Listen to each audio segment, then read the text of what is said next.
मूल्यांकन किए बिना निरीक्षण करने की क्षमता बुद्धिमत्ता का उच्चतम रूप है।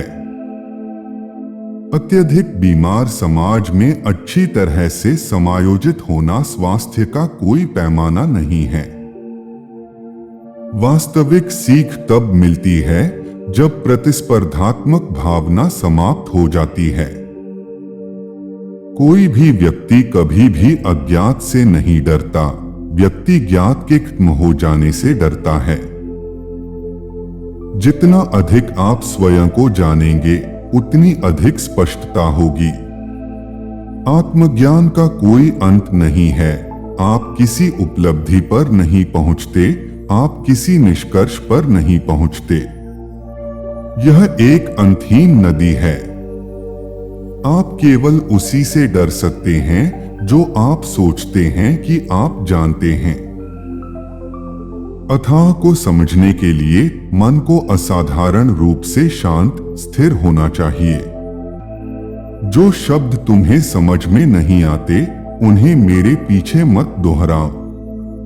केवल मेरे विचारों का मुखौटा मत पहनो, क्योंकि यह एक भ्रम होगा और तुम स्वयं को धोखा दोगे। खुशी अजीब है। यह तब आता है जब आप इसकी तलाश नहीं कर रहे होते हैं। जब आप खुश होने का प्रयास नहीं कर रहे हैं, तो अप्रत्याशित रूप से, रहस्यमय तरीके से खुशी वहां मौजूद है, जो पवित्रता से, अस्तित्व की सुंदरता से पैदा होती है। जब मन पुराने से मुक्त होता है, तभी वह हर चीज से नए सिरे से मिलता है और उसी में आनंद होता है। यदि हम वास्तव में समस्या को समझ सकें, तो उत्तर उसी में से निकल आएगा, क्योंकि उत्तर समस्या से अलग नहीं है। विचार इतना चालाक, इतना चतुर है कि वह अपनी सुविधा के लिए हर चीज को विकृत कर देता है। यह प्रेम ही है जो सही कार्य की ओर ले जाता है। जो चीज दुनिया में व्यवस्था लाती है, वह है प्यार करना, और प्यार को वह करने देना जो वह चाहे। ज्ञान प्राप्त करना अनुकरण का एक रूप है। शिक्षा का कोई अंत नहीं है। ऐसा नहीं है कि आप किताब पढ़ें, परीक्षा पास करें और शिक्षा पूरी कर लें। संपूर्ण जीवन आपके जन्म के क्षण से लेकर आपके मरने के क्षण तक सीखने की एक प्रक्रिया है। सही प्रश्न पूछना उत्तर प्राप्त करने से कहीं अधिक महत्वपूर्ण है। किसी समस्या का समाधान समस्या को समझने में निहित है, उत्तर समस्या के बाहर नहीं, समस्या में ही है। जुनून एक डरावनी चीज है, क्योंकि अगर आप में जुनून है तो आप नहीं जानते कि यह आपको कहां ले जाएगा। जीवन को समझने का अर्थ स्वयं को समझना है, और यही शिक्षा की शुरुआत और अंत दोनों है। असंख्य जटिलताओं से हमें सरलता की ओर बढ़ना चाहिए। हमें अपने आंतरिक जीवन और अपनी बाहरी आवश्यकताओं में सरल बनना चाहिए। जो तुम हो वही संसार है, और आपके परिवर्तन के बिना विश्व का परिवर्तन नहीं हो सकता। शांति कोई क्षुद्र चीज नहीं है जो मन द्वारा बनाई गई है। यह बहुत महान है, असीम रूप से व्यापक है, और इसे केवल तभी समझा जा सकता है जब दिल भरा हो। स्वतंत्रता और प्रेम एक साथ चलते हैं। प्रेम कोई प्रतिक्रिया नहीं है। प्यार करने का मतलब बदले में कुछ भी मांगना नहीं है। यह महसूस करना भी नहीं है कि आप कुछ दे रहे हैं, और केवल ऐसा प्यार ही स्वतंत्रता को जान सकता है। अंत ही शुरुआत है, और शुरुआत ही पहला कदम है, और पहला कदम ही एकमात्र कदम है।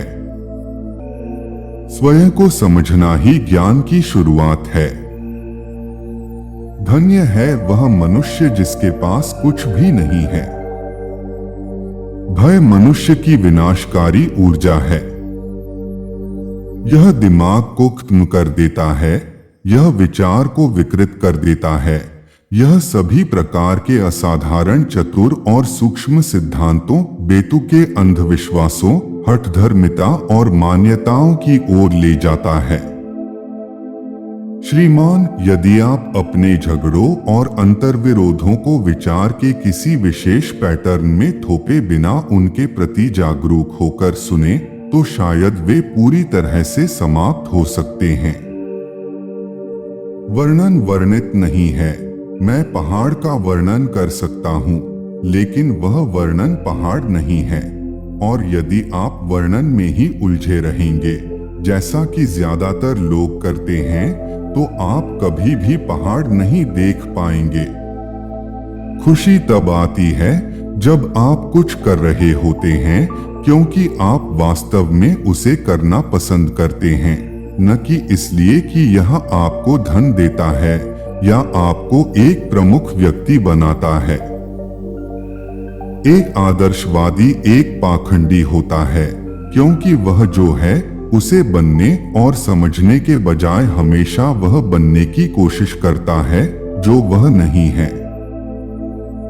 वर्तमान में जीना सौंदर्य की तत्काल अनुभूति है और उससे आनंद की तलाश किए बिना उसमें अत्यधिक आनंद प्राप्त करना है। शिक्षण का अर्थ केवल ज्ञान प्रदान करना नहीं है, बल्कि एक जिज्ञासु मन का विकास करना है। विचार ही भय का मूल है। जो वैधता है वह आपका जीना है, यह नहीं कि कल क्या होगा। केवल जब मस्तिष्क ने स्वयं को अपनी कंडीशनिंग, लालच, ईर्ष्या, महत्वाकांक्षा से शुद्ध कर लिया है, तभी वह उसे समझ सकता है जो पूर्ण है। प्रेम यही पूर्णता है। आत्मज्ञान ज्ञान की शुरुआत है जो भय का अंत है। वास्तविकता का वर्णन कोई नहीं कर सकता। आपको इसका अनुभव करना चाहिए, इसे देखना चाहिए, इसके पूरे वातावरण को महसूस करना चाहिए। जो व्यक्ति जीवित है वह कभी नहीं पूछता जीना क्या है, और उसके पास जीने के बारे में कोई सिद्धांत नहीं है। केवल आधे अधूरे लोग ही जीवन के उद्देश्य के बारे में बात करते हैं। क्या आप जानते हैं समय क्या है? घड़ी से नहीं, कालानुक्रमिक समय से नहीं, बल्कि मनोवैज्ञानिक समय से। यह विचार और कार्य के बीच का अंतराल है। शांति तभी आ सकती है जब प्रेम हो। अधिकांश लोग अकेले खड़े होने से डरते हैं, वे चीजों के बारे में स्वयं सोचने से डरते हैं, गहराई से महसूस करने, जीवन के संपूर्ण अर्थ का पता लगाने और खोजने से डरते हैं। बुद्धिमत्ता रखने के लिए स्वतंत्रता होनी चाहिए, और यदि आप पर लगातार किसी नायक जैसा बनने का आग्रह किया जा रहा है, तो आप स्वतंत्र नहीं हो सकते, क्योंकि तब नायक महत्वपूर्ण है, आप नहीं। दमन की कोई भी पीड़ा, नहीं किसी पैटर्न के अनुरूप चलने का क्रूर अनुशासन सत्य की ओर ले गया है। सत्य तक पहुंचने के लिए मन को विकृति के किसी भी स्थान के बिना पूरी तरह से मुक्त होना चाहिए। प्रेम प्रेम है, इसे मन द्वारा विशिष्ट या समावेशी के रूप में परिभाषित या वर्णित नहीं किया जा सकता। प्रेम अपनी ही शाश्वतता है, यह वास्तविक है, सर्वोच्च है, अथाह है। महत्वपूर्ण बात यह है कि सबसे पहले यह पता लगाएं कि आप किससे डरते हैं, इसे समझें और इससे दूर न भागें। सवाल यह नहीं है कि डर से कैसे छुटकारा पाया जाए, बल्कि सवाल यह है कि उस बुद्धि को कैसे जगाया जाए जिससे डर का सामना किया जा सके, समझा जा सके और उससे परे जाया जा सके। महत्वाकांक्षी व्यक्ति को कभी भी अपना सच्चा व्यवसाय नहीं मिला। तुलना करना उस दिमाग का स्वभाव है जो सत्य की खोज करने के लिए जागृत नहीं है। इसलिए जब तक मन तुलना कर रहा है तब तक कोई प्रेम नहीं है, और मन हमेशा निर्णय करता रहता है, तुलना करता रहता है, तौलता रहता है, यह पता लगाने में लगा रहता है कि कमजोरी कहाँ है। इसलिए जहां तुलना है वहां प्रेम नहीं है। न केवल इकट्ठा कर सकता है, जमा कर सकता है, इनकार कर सकता है, जोर दे सकता है, याद रख सकता है, पीछा कर सकता है। शांति नितांत आवश्यक है, क्योंकि शांति के बिना हम रचनात्मक रूप से नहीं जी सकते।